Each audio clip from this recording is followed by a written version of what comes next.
Hello student, welcome to education the only weapon. आज की video में हम इंग्लिश पढ़ेंगे। इंग्लिश में इडियम और फ्रेजेस करेंगे और टॉप 15 इडियम फ्रेजेस करेंगे। और ये हम DSSB PRT की प्रिपरेशन में कर रहे हैं और जो कि सिलेबस में इडियम फ्रेजेस हमको पढ़ना है, इसलिए हम इसको पढ़ेंगे। ठीक है। और बात ये होती है कि इंग्लिश की जो मुहावरे और लोकोक्तियाँ होती हैं उसमें चीज़ें ऐसी होती हैं कि हम जनरली यूज नहीं करते हैं, तो हमको ये पता नहीं होता है। ठीक है। अब जैसे आपको हिंदी का मुहावरा पढ़ने में उतना मेहनत नहीं लगाना होता, वो आपको आराम से याद हो जाता है। जैसे छाती पे सांप लौटना, ये इजी सा ही आपको पता है। पर आपको जब इंग्लिश का पढ़ना होता है तो उसमें आपको रटना पड़ जाता है, और रटने से चीज़ें तो वैसे भी याद नहीं होती हैं, पर हम क्या करें, सिलेबस में है तो पढ़ना ही है। एक दो क्वेश्चन बन सकते हैं। तो आज हम ट्राई करेंगे, जो इडियम फ्रेजेज हम पढ़ेंगे इसको थोड़ा सा ट्रिक से और कुछ अपने डेली यूज की चीज़ों से रिलेट करते हुए पढ़ेंगे, ताकि ये चीज़ें हमको जो है मिमोनिक्स के थ्रू, ट्रिक्स के थ्रू ईजिली याद हो जाएंगी। ठीक है। एक और चीज़ कि जब मैं आपको पढ़ाऊँगी तो एक दो कैरेक्टर आप अपने दिमाग में रखिएगा, चाहे वो आपका दोस्त हो चाहे आप हो। मतलब ये चीज़ हम अपने ऊपर रख के ऐसे बोलेंगे जिससे कि हमको चीज़ें याद रहेंगी, सिंपली इसलिए, बस जस्ट लाइक अ ट्रिक। तो फाइनली मैंने एक कैरेक्टर चुना है बिल्लू। ठीक है, इसका नाम हमने बिल्लू रखा है। अब जितने भी कांड मतलब जितने भी इडियम फ्रेजेज हम पढ़ेंगे वो सारे के सारे हम बिल्लू पे ही पढ़ेंगे कि बिल्लू ने ये किया, बिल्लू ने वो किया। बिल्लू एक फनी कैरेक्टर के रूप में मैं ले रही हूँ। आप कुछ भी सोच सकते हैं, आप किसी दोस्त को, अपने को, खुद को, कुछ भी करके बस आपको याद रखने के लिए मैं ये कर रही हूँ। ठीक है, बस चीज़ें आपको मेमोराइज रहे। ठीक है, तो चलिए स्टार्ट करते हैं। पहला हमारा इडियम क्या है, नहीं ऐसे नहीं याद रखेंगे। बिल्लू ने पहला काम क्या किया, वर्क लाइक अ चार्म, अरे जादू की तरह काम कर दिया। बिल्लू वाह, तुमने तो जादू की तरह काम कर दिया। तो हमको इस तरह से याद रखना है, बिल्लू ने भाई जादू की तरह काम कर दिया है। तो वर्क लाइक अ चार्म अगर आपको कहीं पर भी ये मिल जाता है, अक्सर आपको पैराग्राफ कॉम्प्रिहेंशन में ये दिखता है, अनसीन पैसेज में आपको लंबा सा पैसेज रहेगा, उसमें कहीं पर इडियम्स या फ्रेजेस दिए रहेंगे और अंडरलाइन किया रहेगा और बोलेगा इसका मतलब क्या है। आपको जब क्वेश्चन मिलेगा तो पूछता है अंडरलाइंस में जो भी इडियम फ्रेजेज है उसका क्या अर्थ है, तो आपको पता होना चाहिए कि क्या अर्थ है। ठीक है। तो अगर वहाँ पे रहता है वर्क लाइक ए चार्म, तो इसका मतलब है कि जादू की तरह काम कर देना, मतलब किसी काम को बहुत आसानी से कर देना, बहुत चुटकी बजा के कर देना। तो हम क्या बोलेंगे, भाई बिल्लू ने बहुत जादू की तरह काम कर दिया, बिल्लू ने तो मजा ला दिया बिल्कुल। ठीक है, मजे कर दी, मौज कर दी। तो पहला हमने पढ़ लिया, अब सेकंड पढ़ते हैं। To add fuel in the flame. देखो भाई बिल्लू एकदम वो कहते हैं ना कि आग में घी डालना, ठीक है, वो काम कर रहा है, झगड़े को बढ़ा रहा है। ठीक है। तो to add fuel in the flame, ये वैसे नाम से भी क्लियर हो रहा है कि फ्यूल ऐड करना फ्लेम में। ठीक है, इसको हम थोड़ा समझ भी सकते हैं अपने हिसाब से। तो बिल्लू ने भाई आग में घी डाल दिया है, यानी झगड़े को और भी बढ़ा रहा है। तो इस इडियम का मतलब क्या होता है, झगड़े को बढ़ावा देना। ठीक है। टू बियर द पाम, क्या बात है, बिल्लू भाई जंग जीत के आ गया है। ठीक है, बिल्लू ने जंग जीत ली है, मतलब कि टू बियर द पाम इसका मतलब होता है किसी जंग को जीतना, किसी भी चीज़ को जीतना, कोई भी हो, कोई केस हो, कुछ भी हो। तो आप अगर यहाँ ये कहीं पर भी आपको मिल जाता है तो इसका मतलब होता है जीतना, किसी भी चीज़ को जीतना। ठीक है। नाउ नेक्स्ट है टू कैरी द डे, विजयी होना। अब आप कोई काम कर रहे थे, आप उसमें सफल हो गए। ठीक है। तो भाई आप नहीं, बिल्लू सफल हो गया है ना। तो बिल्लू ने क्या कर दिया है, बिल्लू विजयी हो गया, बिल्लू सफल हो गया है। ठीक है। टू कैरी द डे का मतलब होता है सफल हो जाना, विजयी हो जाना। ठीक है। To break the news, Billu ने बहुत ही चालाकी से आपके पास ये न्यूज ला दी है कि भाई हमको वो गलती नहीं करनी है जो हमने केवीएस में की है। केवीएस में हमने सोचा था भाई फॉर्म भरा है, 1 महीने बाद पेपर तो होगा नहीं, अब हम इंतजार करेंगे कि एग्ज़ाम का डेट कब आएगा। तो ये हमको DSSB में नहीं करना है, DSSB में ये गलती बिल्कुल नहीं करनी है। इसमें हमको भाई चाहे नोटिफिकेशन आए या ना आए, क्योंकि कोई PRT की वैकेंसी वैसे भी नहीं आ रही है। तो ये न्यूज़ भाई बिल्लू ने हमारे पास बड़ी चालाकी से पहुंचा दिया है केवीएस के थ्रू। हमारी आंखें खुल गई है कि कुछ भी हो जाए दबा के पढ़ना है बिल्कुल अब। ठीक है। तो टू ब्रेक द न्यूज़ का मतलब होता है बहुत चालाकी से सूचना दे देना। ठीक है। Gate the show on the road, किसी काम के लिए योजना बनाना, किसी काम के लिए क्यों, हम अपने एग्जाम के लिए योजना बनाएंगे। ठीक है।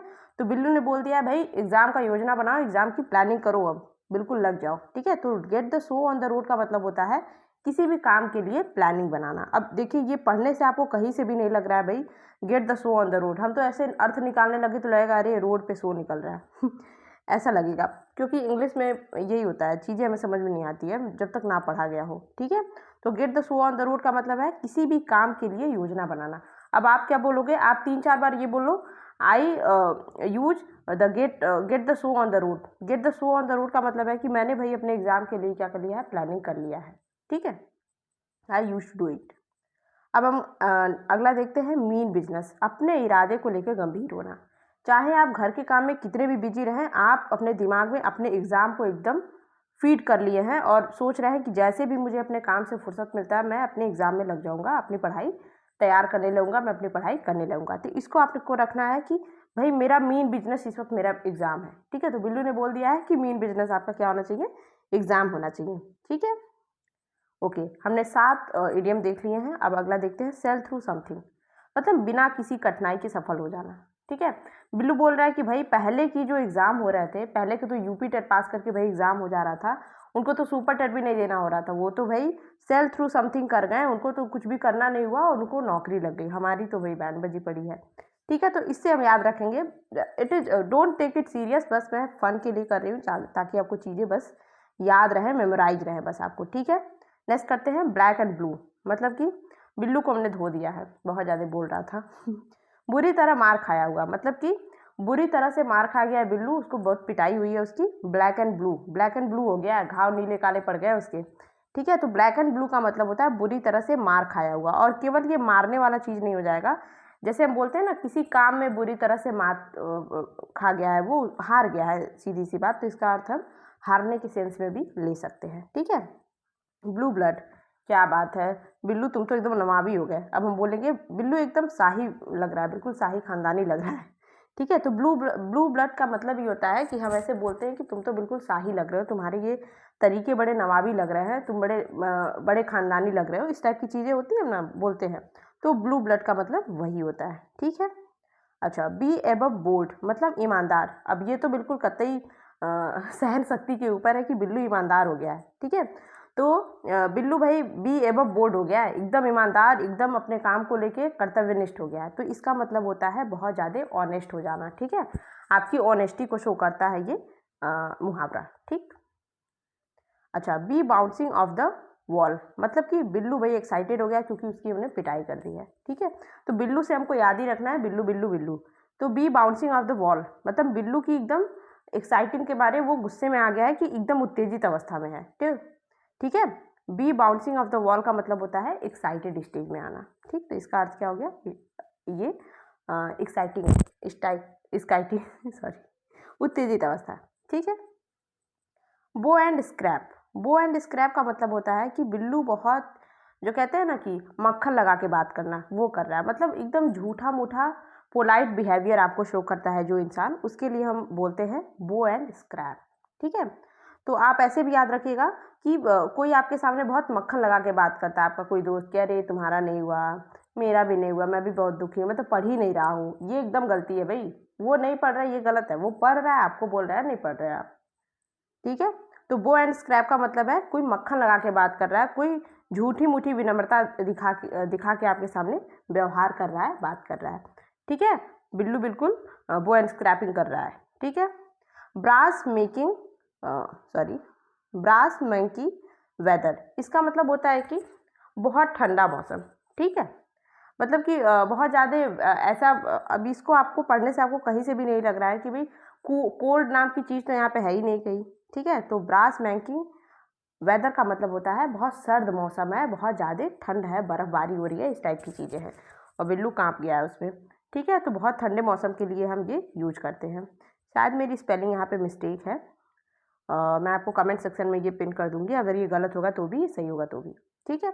Be tailor made, be tailor made का मतलब है किसी के लिए एकदम पूरी तरह से उचित, यहाँ पे मैंने पूरी तरह से लिखना मैं भूल गई यहाँ पे, तो किसी के लिए एकदम जो कहते हैं ना मेड फॉर ईच अदर, ठीक है, एकदम पूरी तरह से परफेक्ट, और बिल्लू हो गया बिल्लू पूरी तरह से परफेक्ट पिटाई के लिए बी टेलर मेड का मतलब है पूरी तरह से परफेक्ट होना, और हमको अपने एग्ज़ाम को क्रैक करने के लिए पूरी तरह से तैयार हो जाना चाहिए कि हम कुछ भी करके हमें अपना एग्ज़ाम क्रैक करना है, एकदम रेडी रहना है, थोड़ी थोड़ी पढ़ाई रोज करनी है, ठीक है। तो बी टेलर मेड का मतलब होना है कि किसी के लिए पूरी तरह से उचित होना, पूरी तरह से परफेक्ट होना, ठीक है। आई होप आपको चीज़ें थोड़ी फ़नी तरीके से मैंने पढ़ाने की कोशिश की है, समझाने की कोशिश की है, और आपको चीज़ें समझ में आई होगी, समझ में आई हैं तो आप मुझे कमेंट सेक्शन में ज़रूर बताएं कि आपको तरीका समझ में आया कि नहीं। और हाँ, हम इसी तरह से 15 मैंने इडियम फ्रेज आपको पढ़ाया आज, फिर उसके बाद से सिनोनिम्स एंटोनिम्स इसी तरह से हम थोड़ा थोड़ा शिफ्ट में करके पढ़ेंगे, ज़्यादा चीज़ें एक बार में भी नहीं। आप हाँ, एक और मेरी आपसे बात मैं कहूँगी कि आप बिल्कुल वेट ना करें कि नोटिफिकेशन आएगा ये वो, बिल्कुल ना वेट करें, क्योंकि नौकरी इस वक्त बहुत ही ज़्यादा मुश्किल हो गई है मिलनी, गवर्नमेंट जॉब स्पेशली। तो आप प्रिपरेशन बिल्कुल अच्छे से करते रहें and don't wait for any notification exam pattern कि अब होगा, अब हम स्ट्रैटेजी बनाएंगे, नहीं ऐसा कुछ नहीं।